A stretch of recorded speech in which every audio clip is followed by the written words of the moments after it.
Hello and welcome to the History of Japan podcast, episode 606, The Final Frontier, Part 2. In his book, The Making of Japanese Manchuria, Dr. Matsusaka Yoshihisa lays out a pretty clear explanation of how Japan ended up as the predominant power in Manchuria after the Russo-Japanese War. Japan's leaders, he said, had followed a simple logic of opportunity. In other words, one conquers Manchuria for the same reason one climbs Mount Everest, because it is there. Doing so proved easy enough to justify after the fact. As he puts it, quote, strategic geography and the looming threat of a vengeful Russia provided strong grounds to justify the commitment to Manchuria. Moreover, aggressive concession hunting remained, at least in Japanese perceptions, the norm among great powers active in China. Having failed to acquire a sphere of its own before 1905, Japan could only leap at the opportunity offered in Manchuria to even the score. For the more ambitious among Japanese imperialists, the thinly settled and underdeveloped lands north of the Great Wall promised room for the nation's growth, and the fact that the territory was rather loosely controlled by the government in Beijing made it vulnerable to encroachment in a manner not possible elsewhere in China. But it is, of course, one thing to say it is possible to take this land. It's another to figure out what you're going to, actually do with it once you do. Who was actually going to run these new Japanese holdings, consisting of the Liaodong Peninsula and the South Manchuria Railway? At least three different groups tried to stake a claim: the Army, the Foreign Ministry, and the Home Ministry, which managed much of the Japanese mainland from prefectural governments up to policing, and wanted a stronger hand in colonial affairs. In turn, whoever was chosen, how were they going to manage things? And of course, long-term, what even was the goal here? Should it be, as civilian moderates like Ito Hirobumi wanted, to push for commercial advantages and essentially treat Manchuria as a way to make money? More hardline colonialists in the leadership, particularly army leaders like General Kodama Gentaro, wanted a program of active settlement and colonization, like what was now underway in Taiwan. They were opposed by moderates like Ito, but also by leaders in the Navy, who were concerned that a bigger Japanese commitment to maintaining colonies on the mainland would cost them in their constant rivalry with the army for a greater share of the military budget. Both Ito and the Navy would have preferred almost certainly to keep Japan out of Manchuria altogether given the opportunity, viewing the benefits as vastly outweighed by the risks, but let's give up what we won in that long war is a hard position to sell in most circumstances. Ultimately, what emerged out of this very complex network of interests was a compromise position, one shaped by the nature of what exactly Japan was inheriting in its peace deal with Russia. Here you see one of the classic challenges of Imperial Japan at play. We have a bunch of different interest groups fighting over, to put it somewhat crudely, who gets the shiny new toy, but no one person stands above their bickering to make sure that whatever the result of this conflict, the outcome served some overall strategic goal for the nation itself. This was, on paper, the job of the emperor, but in practice, of course, the Meiji Emperor and his descendants almost never intervened directly in politics. And that meant initially, Japan's stance towards its new Manchurian territories was basically determined by inertia, just taking what the Russians had done and keeping it in place. As a reminder, Japan did not now own Manchuria. It only controlled about 108 square miles of rail lines in southern Manchuria, plus another 1,300 square miles in the Liaodong Peninsula, out of a total area in the whole region of about 600,000 square miles. In other words, very little of Manchuria was under direct Japanese rule, and that was actually by design. You see, the architect of the Russian position in Manchuria had been one Sergei Witte, one of Tsar Nicholas II's favorite ministers who actually got promoted to prime minister at the Tsar's right hand after the disastrous defeat in the Russo-Japanese War. Witte saw Russia's position in Manchuria as an example of conquest by railway. It proved, he said, that Russia could get the things that it wanted in Manchuria, a rail line that connected Siberia to Vladivostok and to the warm water port of Dalian, without the expense of actually having to conquer, settle, and directly rule the whole territory. Conquering all that land would be slow and incredibly costly. It had taken the Russian Empire centuries to conquer the whole Eurasian steppe. Just relying on a railway concession to connect the territories Russia felt were of the most direct use was cheaper and much more cost-effective. As an added bonus, Manchuria was both lightly settled, making it easy to control comparatively, and hard to move goods around. There weren't many great roads, and the two main navigable waterways, the Liao and Amur rivers, didn't reach everywhere and were frozen much of the year. Banditry was also a big problem because of how little the central government was able to control Manchuria directly. To give you an idea of how big the bandit problem was, Changchun, the largest city in Manchuria, was only founded in 1825 and didn't get walls to protect it until the 1860s. Only then, because the local merchants were so tired of being raided by bandits, that they fundraised for making walls directly and then built them without help from the government. What this meant was that railway could make a lot of money consistently moving freight across the region. It was the safest and most regular way for merchants, for example, to make money, or for people to travel, so there was a baked-in commercial demand for something that was also very strategically useful for Russia. The Russians had managed this whole scheme through a company called the Chinese Eastern Railway Company, directly owned by a Russian government-owned bank, the Russo-Chinese Bank.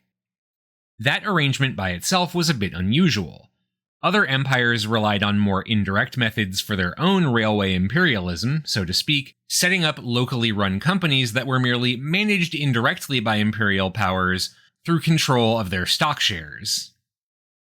But the Russian government wanted very tight control over its railway lines given their strategic importance for the empire.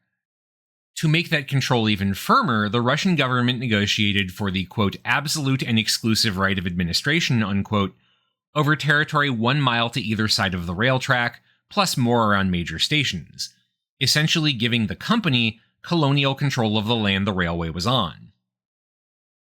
Witt's scheme proved very adept at Russifying Manchuria. The Chinese Eastern Railway, which remained under Russian control after the Russo-Japanese War, remained under this same system until the Communist Revolution, and as Dr. Matsusaka notes in his book, the main city along that line, Harbin, is still known for its Russophile tendencies today. For us, this matters because it meant the Russians essentially handed Japan a blueprint for how to manage imperialism by rail line, and so the resulting compromise position in Manchuria early on was to just keep doing what Russia had been doing. Specifically, the new colonial holdings would be divided into two parts. The rail section would be run by a new government-established corporation, the Minami Manshu Tetsudo Kabishiki Gaisha, or South Manchuria Railway Company, Mantetsu for short. Mantetsu would have all the same rights as the old Russian Eastern Railway Company had held over its portion of the rail line, and essentially act as a publicly owned corporation. You could actually buy stock in it, which also governed a territory. Theoretically, this company had some distance from the actual Russian government. Practically, the Japanese government was the majority shareholder in Mantetsu, and its charter guaranteed this arrangement would always hold within the company. As an aside, one of its early and very expensive tasks was actually to replace all Russian railway stock. Russia used a 5-foot gauge of rail, which is the distance between the two inner sides of a rail track. This was different from the British gauge, which is 1,435 millimeters or 4 feet 8.5 inches, which is the standard used in China, Korea, and of course, Japan. This meant the line would slowly have to be rebuilt from the ground up.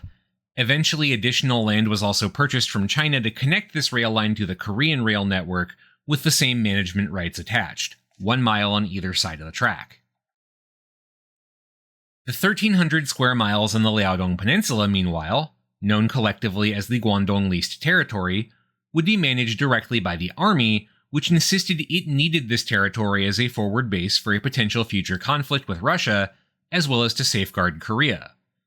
The land would be governed by a governor-general with a military-run government, the same model being used in Taiwan, where that island was essentially a militarily-run colony. The exception was the specific treaty ports of Dalian and Port Arthur. Here, Japanese leadership bowed to convention, so to speak. Other foreign powers who had forced China to open its ports then managed those ports through their local consulates, and so Japanese leaders decided to follow that example. So the foreign ministry would directly manage those two ports. The army governor-general, with 6 battalions of soldiers under his command, about 5,500 in total, ran the rest of the leased territory. The army, in turn, would essentially make the leased territory into a sort of forward base. Even though the Russo-Japanese War was now over, most army planners still considered Russia the main strategic enemy of Japan, and were expecting another war sooner rather than later. So, for example, the decision to connect the leased territory to Korea via railway by leasing more land from China made sense economically. It helped integrate the Liaodong Peninsula into the rest of the empire, but it was also important for bringing reinforcements to the area from Japan's Korean garrison if a war broke out. Similarly, the Imperial Army invested heavily in programs to build up forestry on the Liaodong Peninsula as well as ranching, partially because this provided raw materials for exports to actually build a colonial economy, but also because fuel and food shortages during the cold Manchurian winter had been serious enough problems for the army during the Russo-Japanese War that the army had started, for example, seizing Chinese boats on the Liao River for firewood and Chinese livestock for supplies. That was, of course, not a workable long-term solution, hence the investments in making sure there were other sources available in the future. There were many other examples of this kind of dual-use development in the Guangdong leased territory. For example, the army invested heavily in road building as well as shipping on the Liao River, partially again for economic stimulus to help the colony turn a profit, but also for logistical support during wartime. Probably the most visible example, though, was the buildup of a massive military hospital network within the Liaodong Peninsula. That decision, too, was inspired by perceived lessons learned during the Russo-Japanese War. The volume of Japanese losses meant there had been a constant shortage of hospital beds for the injured. The eventual seizure of Dalian had helped. The Russians had built a substantial military hospital there, and that hospital and its subclinics along the rail line would form the basis of a Japanese military hospital network that the army began to expand after the war in preparation for future casualties. The facilities were never billed as explicitly military to the public, though. Army leaders were savvy enough to see the PR advantages in opening the hospitals to civilians and using them as the base for a wide-ranging public health campaign in the leased territory, for example, big vaccination clinics and water sanitization. The health initiatives were an easy way to propagandize beneficent Japanese rule, a way to bolster Japanese reputation as a good colonial power in the Western press and maybe even win supporters among the local Chinese population. However, that was at most a secondary benefit. All these developments were intended first for military readiness, and then rationalized later as having potential other uses. Goto Shinpei, who would be the first president of the Japanese-run South Manchuria Railway Company, and who had cut his teeth as a colonial official in Taiwan, put it simply. Every single one of these initiatives was bunso tekibubi, roughly military readiness in civilian clothing. However, there was one thing missing from all of this. There was no long-term plan early on to bring large numbers of Japanese settlers to the region. In other words, to do the thing we most associate with actually colonizing a territory. To be sure, there were a few people who did start talking about this early on. For example, one of the PR stunts the army pulled to promote the Guangdong leased territories was to invite several cultural figures on tours of Manchuria, a tactic we'll see repeated in the future. One of them was the novelist Natsume Soseki, who toured the region in 1909 and described it as, quote, a big place with 1,000 leagues of fertile plain, unquote, which were wide open for Japanese settlement. You would think a professional writer would have a more florid way to say that, but I digress. Colonial settlement itself was a growing concern in Japan. The empire's population was expanding very rapidly, thanks to advances in both agricultural technology and healthcare. In 1873, Japan's population sat at 34.8 million people. By the dawn of the 20th century, it was at 43.8, and by the end of the Russo-Japanese War in 1905, 46.6 million people. And that was just a start. The population of the home islands would continue to rocket upward to a pre-World War II peak of 72 million. The population was growing so fast, in turn, that there were not enough good jobs, especially in the countryside, leading to mass immigration to places like Hawaii, the western US, and South America. Initially, the Meiji state had encouraged that. What else were you going to do with all those people? But by the early 20th century, there were a growing number of colonial enthusiasts, particularly among the middle and upper classes, who wanted to see that excess population go to Japanese-run colonies instead. After all, that was what great powers like the United Kingdom did to bolster their own colonies. If Japan wanted to match them, it would have to do the same. But the reality was that at this juncture, nobody in the military leadership or at Montetsu was that eager to move more people than they needed for basic support staff into the area. Partially that was because of a challenging legal framework. The laws of the Qing dynasty put strict limits on foreigners being able to own land in China. It was certainly possible to get around those with a gunpoint treaty or two, but doing so would almost certainly draw the ire of the Western empires in the region for being too aggressive. Ironic given their own histories in China, to be sure, but at this point all those powers were committed to what was called an open door in the region. We'll talk more about what that means in a second.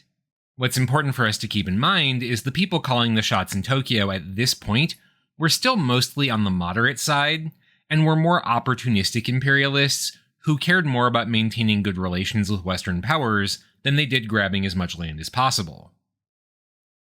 It's also important to note that there were other avenues open in 1905 and 1906 for expropriating land and moving in settlers. Up to 1905, the Russian presence on the Korean border had restrained Japanese ambitions in Korea somewhat. You didn't want to push too hard, so the thinking went, lest the Russians find too many willing Korean allies in a potential conflict with Japan. But of course, that threat was now gone, and it is not a coincidence that in the aftermath, the next few years saw a wave of land expropriations in Korea intended to support Japanese interests, growing numbers of settlers, and of course, eventual annexation in 1910. It's also important to note that frankly, Manchuria was just not a great site for the kind of mass colonial migration a lot of people imagined. Yes, there was land, it was very big, but a lot of that land was not irrigated for agriculture and would require a lot of work to make it usable for farming. Manchuria is also, not that far from Siberia, so it gets a little chilly. Even the land that was actually farmable had a pretty short growing season, and most of that land had already been settled either by Manchu or by the Han Chinese brought in by the Qing dynasty to shore up its claim to the region. That meant that in the areas that were actually farmable, land prices were really high. And sure, the Japanese government could try and seize that land without paying, but again, this was still a period where the general consensus among both civilian and military leadership was that the country needed to protect its overseas reputation as a good colonial power. There were lightly settled open plains in Manchuria that could be used for farming, but those were mostly in the north, where A, it was even colder, and B, the Russians were still running the show. Even the commercial angle in Manchuria was not as good as many had initially hoped. There were resources to exploit, particularly in the form of coal mines inside the railway zone, but that was largely it. The region was too poor to be a market for Japanese exports. You could try and force Chinese in the occupied areas to buy goods from Japan, but it didn't really work if most of them didn't have enough money to buy much in the first place.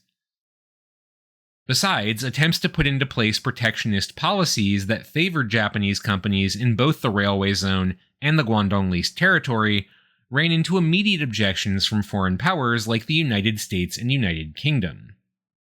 Western powers in China by the early 20th century had agreed to a joint open-door policy, where none of them would try to dominate China's trade or carve it up into colonies, as had been done with Africa a few decades earlier.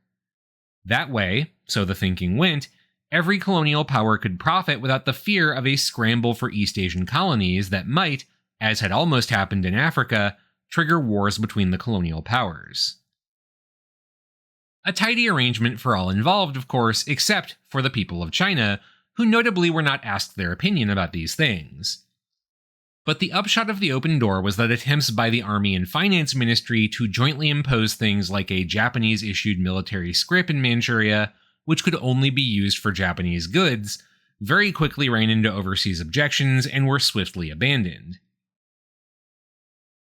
So all in all, what you have in Manchuria in the early years of Japanese presence is a sort of bizarre three-part structure that emerged out of the compromises of the final peace deal with Russia. First, you have Mantetsu, the South Manchuria Railway Company, managing the railway zone.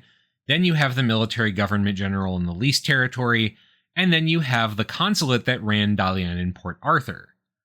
All three of these had to jointly coordinate policy together, and as you might imagine, this made things pretty confusing, particularly between the Foreign Ministry, which insisted that Manchuria was fundamentally foreign territory, and thus in peacetime overall it had jurisdiction over all decisions, and the Army, which insisted that security required that it have precedence in all Manchurian affairs.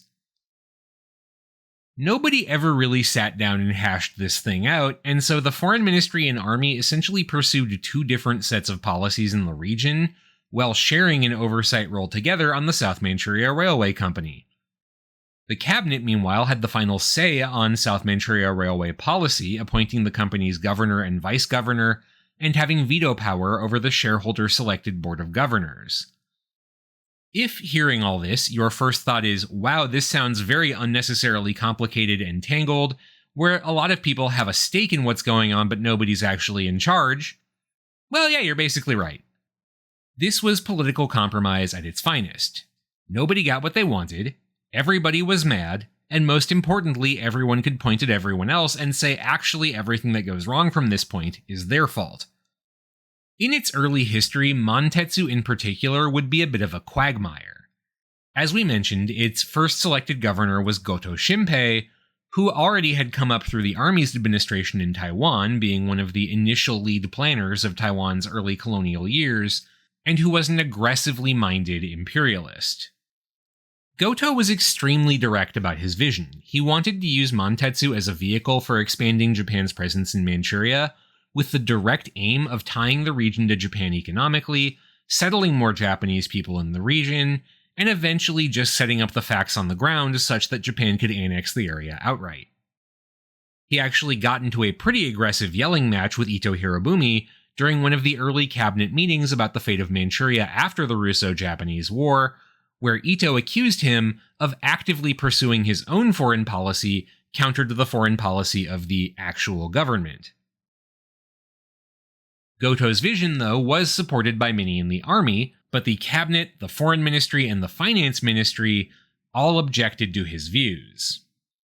These disagreements came to a head almost immediately over his initial proposed budget for the South Manchuria Railway Company, which would see a huge investment in infrastructure such that the company, by his own admission, was guaranteed to run a budget deficit for its first 10 years of operation.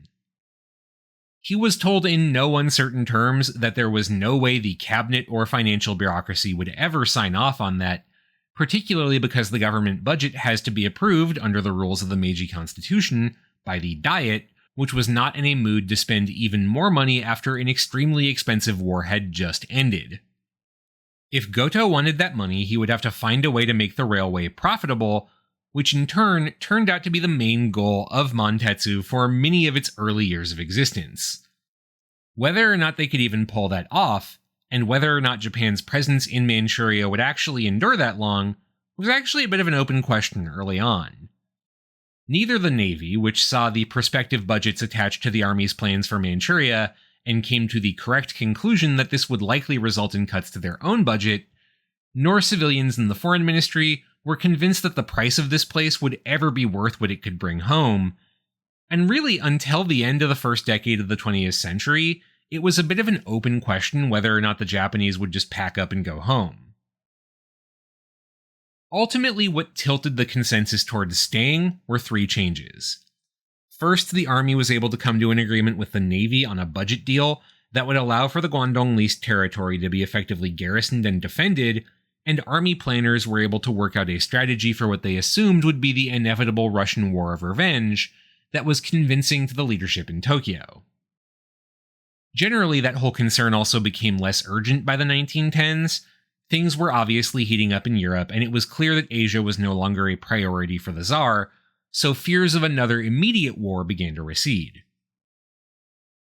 Second, Japanese diplomats were able to negotiate deals with the other Western powers that recognized Japan's sphere of influence, its informal control of South Manchuria, allaying fears of diplomatic types, though no longer of Ito Hirobumi, who was assassinated in 1910 by a Korean nationalist, that the whole Manchuria thing would make Japan seem like a threat to the West. So, for example, when the Qing dynasty objected to a Japanese demand that it agree to a new treaty not to build any competing railways in Manchuria that could cut into Japan's profit margins, the Western powers did not intervene and allowed the Japanese government to force China to agree to those treaty terms. Most importantly, though, and this is the thing I really want to focus on, Montetsu actually started to be able to make its financial situation work and proved that colonial rule in Manchuria could turn a profit. In the end, Japan had inherited a lot from Russia in the area, a fully operational rail network that, even if it needed new track to connect with Japanese trains, already had a bed in place, a fully completed modern port in Dalian, a functional coal mine at Fushun, just east of the railway junction at Shenyang, and locations scouted for several more. Determining the precise value of all this was pretty hard to do, but according to Soviet economic bureaucrats who surveyed the region in 1945 after the Soviet Union seized it back, not to get ahead of ourselves, they put the value of the original Russian assets in Manchuria at 1/3 of the total value of all Japanese investments in the region. In other words, a lot of the economic groundwork had already been done. The fact that Montetsu was a joint stock company also proved quite valuable in retrospect. When stocks went on sale in 1906, popular enthusiasm, plus the fact that Japanese domestic railways were being nationalized at the same time, so their owners were being bought out by the government, meant there was a lot of interest and a lot of money flying around. Interest was such that Montetsu stock actually ended up being oversubscribed by 1,000-fold. In other words, there were 1,000 potential interested buyers on the stock market for every one share. In addition, Montetsu's charter gave it very free rein to take on loans from overseas banks, where lending costs were usually cheaper because the banks were more established. The company had free rein to borrow up to 200 million yen if its directors felt doing so was necessary. Currency conversions this far back are kind of hard, but that's somewhere around $100 million in 1906, or around 3.6 billion today. Montetsu only ended up floating about 130 million yen of bonds overseas, mostly on the London Stock Exchange, but never had a lot of trouble selling them. Making Montetsu actually turn a profit proved a bit more challenging, but Goto Shinpei was able to find an answer before long. One of the few more developed regions of South Manchuria was along the Liao River, which flows northwest to southeast until it reaches the Yellow Sea, just north of the Liaodong Peninsula where the leased territory started. That area was a particularly good grow zone for soybeans, which, as you might be aware, are kind of a big deal in East Asia. Soybean oil, soy sauce, and soy-based fertilizer cakes are the main things it's used for. There was also growing demand for soy in the early 20th century outside Asia. It can be used as everything from an animal feed to an industrial lubricant. At the time, the main way Liao River soy producers got their goods to market was along the Liao River, which gets pretty narrow in a few places but is still navigable on a small boat. There was a whole shipping industry of absentee boat owners relying on seasonal crews during harvest time, working out financing deals with export merchants at Yingkou, which is the city at the mouth of the Liao River. Goto and his associates keyed in on this very quickly. All they had to do was take over the soy shipping market from water-based trade to the rail, and they could make some pretty good bank. That proved harder than you might think for a few reasons. First, the whole transport network of the Liao River farmers was pretty well established. Montetsu, by comparison, was not, and was viewed with a little suspicion by the farmers. Second, Montetsu was required by its own charter, a clause inserted by the army looking to build up the economy of the Guangdong leased territory, to use Dalian as its main port. This was further away from the main soy farming areas than Yingkou was, meaning that shipping prices were actually higher. But in the end, trains were also faster, more dependable, they didn't freeze over in the winter like the Liao River did and had fewer problems with banditry.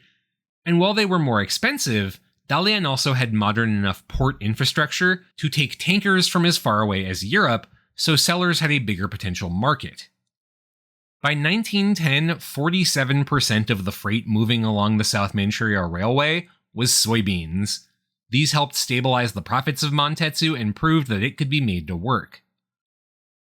Soybeans proved so economically efficient as a vehicle for expanding Montetsu in point of fact that one of Goto Shinpei's initiatives as director was to set up an agricultural research station in Shenyang and then another at Mukden, two of the major railway junctions controlled by Montetsu, to research cultivation in the land it controlled. What other crops could it grow in the mile-wide expanses on both sides of the main line and around the junction towns, or in cases where that was not viable, would it be possible to ranch sheep or other livestock? Montetsu also started to invest in trunks off the main line to try and open up fertile new areas where soy could be grown, but transport costs had previously meant it was not economical. The other main moneymaker for Montetsu in its early years was coal, first from the Fushun coal mine inherited from Russia, and then from other mines opened up in deposits found in Montetsu territory. Obviously, coal was important for, actually running a train, and in general was a pretty valuable commodity, accounting for 10% of annual shipment in the main line by weight. But coal also allowed for a tricky bit of vertical integration, because here Montetsu controlled the whole supply chain. It owned the coal mine, it owned the trains used to get the coal to the market, it owned the port that the coal would be loaded onto ships from. That meant, for example, that South Manchuria Railway Company didn't have to buy its coal and then sell it at a higher price to make a profit. It could sell coal at a loss to undercut competitors and did this very aggressively on a regular basis. Perhaps unsurprisingly, Montetsu was particularly aggressive about undercutting other Chinese coal mines on price, making sure it was the preeminent coal supplier in North China. Finally, Montetsu did make some money in moving people around, but not as much as you might think. Like most long-haul railways, Montetsu made a few extra bucks, or I guess a few extra yen, off passengers, but most of its money was made in freight. It did have fancy first-class cars and its own network of Yamato hotels in major junction towns to cater to Japanese and foreign businessmen looking to visit the region, and less fancy second- and third-class cars. Ironically, though, most of Montetsu's money came from special fourth-class tickets, essentially standing room-only spots in freight cars that were going back north after being unloaded in Dalian in the south. This was the preferred method for laborers and Chinese settlers making their way north for work, and it tended to be pretty good business on volume. These humble beginnings would form the backbone of a business empire for Montetsu by the 1910s. Soybeans and coal maybe doesn't sound like the most impressive foundation to build on, but it had a big impact on the future of Montetsu in the region. Montetsu had proven it could be profitable, and it justified more Japanese investment in Manchuria. Its success put more fuel on the fire of imperialists who were captivated by the vision of a greater Japanese presence in the area. The heavy reliance on soy, meanwhile, led to a concerted effort to diversify Montetsu's holdings under future corporate leaders. After Goto Shinpei left office as director, taking a promotion to head the nationalized railway system on the home islands, his successors aimed to make Montetsu less reliant on the soy crop by investing heavily into the chemical engineering of coal byproducts, efforts that would eventually prove very fruitful. Its shipping business out of Dalian, meanwhile, led Montetsu to add a whole bunch of subsidiaries to support that business: ocean-going freight, finance, insurance, warehousing, all of it. Basically, even though Montetsu would always be a railway company on paper, within its first decade, Montetsu was well on the way to becoming an everything company, so to speak, that operated across a huge variety of fields. Throughout this period, even though Montetsu's leadership was fully Japanese, most of its mid to low-level workforce was Chinese, something it actually got criticized for a lot in the home islands press. But corporate leaders justified that decision in very simple terms. In Japan, the average for a Japanese laborer's day wage in 1910 was just under 1 yen. In China, it was about 38 sen or 3.8 yen. That was a huge difference, not to mention the value of knowing the Chinese language for a business mostly operating in China. What I'm getting at here is that while the South Manchuria Railway Company was clearly on the road, or I guess the track, to economically dominating Manchuria by the mid-1910s, there was not really a consensus on, for example, encouraging widespread settlement or trying to colonize the region, rather than just economically exploiting it. But things were changing in China, particularly by 1910, as the Qing dynasty rapidly fell apart, and China fragmented into its competing warlord states. How would that affect what came next? You'll see next week. That's all for this week. Thank you very much for listening. This show is part of the Facing Backward podcast network, and you can find out more about this show at facingbackward.com. You can also support us on Patreon. Special thanks to new patrons, Vivek and Andres, for donating to support the show.